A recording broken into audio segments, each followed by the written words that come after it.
This is the how I built it video for the Disco Volante here, and it started its life as a jump drive on a stick here because it incorporates a large grid base that gets carried around by the small grid ship saucer section on top here.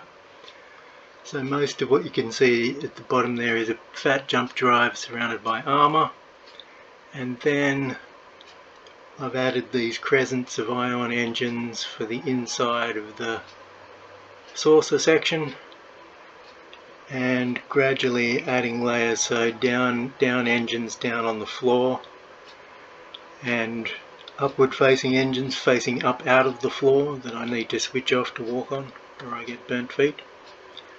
So adding some of the top, there's a top deck with a sort of porthole effect that comes from using energy shield, integrity field, decorative sort of blocks. Well, they're not decorative, but they're energy blocks that have a perfect porthole to get the look that I wanted.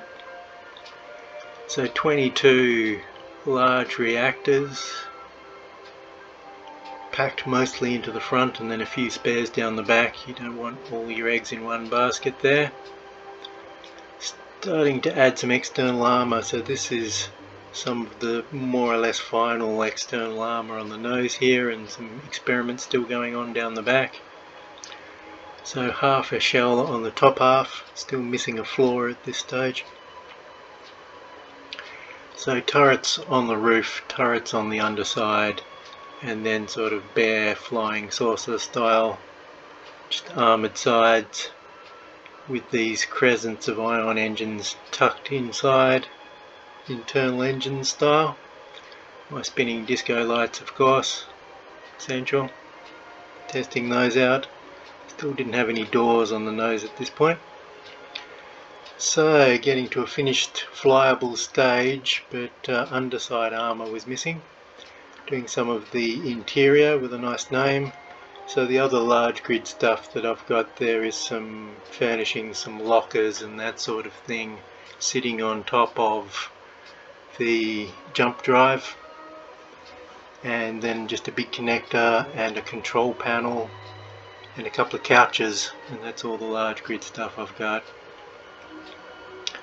Testing out some hatch designs, trying to figure out what my hatch that leads in and out should look like, and the hatches for these front weapon bays that you see here. So welding up some Gatling guns for these front weapons bay. You can see a 4x4 conveyors in the back, so I can test out various weapon combos, put in some artillery, put in some beams, some banks of Gatling guns like those. That was an 8 bank. I had a 16 bank at one stage. I think next I'm going to just rip all those out and put a massive amount of beams, like a wave motion gun looking sort of effect. Something like that would be nice. So lit up all nice and green. So this is its final shape, final hull configuration. It's based a little bit on the Lightning from XCOM, so ladder in the middle, roughly octagonal, except it's got 16 sides. So that's a little hatch in the foot that is for stashing cargo and ice and rock and whatever you find can be popped straight in the foot and fed into the main cargo. So the door doesn't seal or anything, obviously. It's just to keep people outdoor. Survival kit on the roof, out of the way. Some medium cargoes plugged into that, so there's 4 medium cargoes up there, cockpit up there, and oxy generator, oxygen tank, all that stuff built up into there. Some offline storage over on that side. Pop down scope in case you find a Voyager satellite floating around in space and you want to target it with your disruptors. You've got to have a pop down scope. Pop down exam table. This is a flying saucer. We may need to do some probing. You've got to be probe prepared. So this footage is a little sped up in places up to double speed, so those pistons wouldn't normally retract so swiftly, but we want to crack on and get through things and show various features. So we've got our hatches, our disco lights, various controls on this control panel here.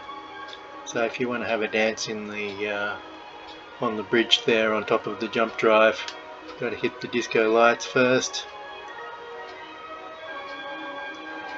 And then you can sort of wander out here. Those engines are off so you don't burn your feet.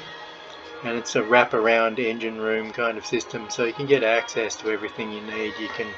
You can weld these jets and gyros and things by wandering around the circumference of the ship here, get all the way to the weapon bays on the front. You can see some little exhausts from the outdoor survivally whatever DLC it is that gives you exhaust pipes that spout smoke. Put some of them there and they spout electrical arcs, such as what you done see at the very start of the video zapping out of the bottom. So if I want to make a cinematic video where I'm doing something spectacular, I can hit my sparkly arcs button. Gatling guns, laser beams, artillery, whatever you want to stash in the nose. There's 4x4 of weapon compartment on each side, each hatch. Decent amount of straight fire weapons can be set up in there. Pretty happy with it overall. Jump drive works, breaks atmosphere, flies to the moon, jump drives. It's not a atmospheric dogfighter because it's mostly ion engines. It's just got a few braking jets and accelerating jets and obviously lifting jets. So it does the basics in the atmosphere, and it's a well armoured tank, so it can fight in the atmosphere fairly soundly, but that's not what it's designed for. It's a fully interplanetary spaceship thanks to its jump drive.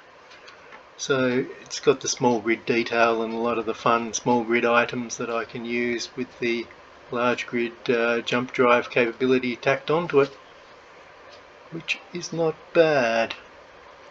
So that's the Disco Volante. Don't like and subscribe because people tell you to. Think for yourself. Hope you liked my ship, and I'll see you in the next vid.